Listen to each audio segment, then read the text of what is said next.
The New York State Assembly and Senate both passed a new bill that looks to expand medical options for terminally ill patients. 12 News' Daniel Kern spoke with those on both sides of the aisle in the legislature and has more on this bill. Well, that's right, Nicole. Work on the medical aid in dying bill began in 2013 before it was formally introduced in 2015. Now, a decade later, the bill has made its way to Governor Kathy Hochul's desk. The medical aid in dying bill passed through both chambers of the New York State Legislature and is now one step away from being signed into law.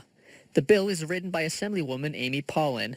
By approval from 2 doctors, it allows terminally ill adult patients who have the mental capacity of making their own decisions to obtain a prescription that would peacefully end their life. It creates a sense of bodily autonomy for people in a terminally ill situation, and I think that's incredibly important. So this is a choice for folks. It's not, no one has to do it.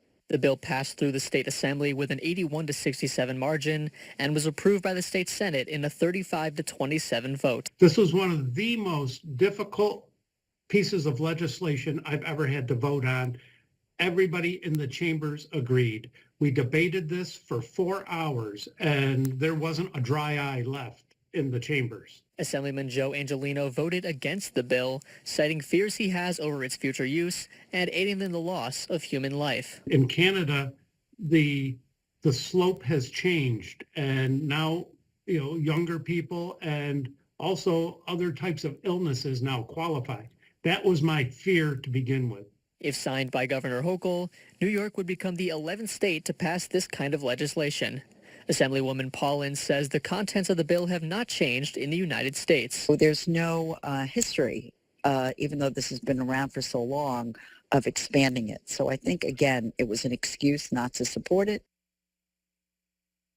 Assemblywoman Donna Lepardo was a co-sponsor for this bill, and in a statement provided to 12 News on Tuesday, Lepardo said, in part, quote, "The bill provides individuals with autonomy, dignity, choice, and a chance at peace at the end of their lives.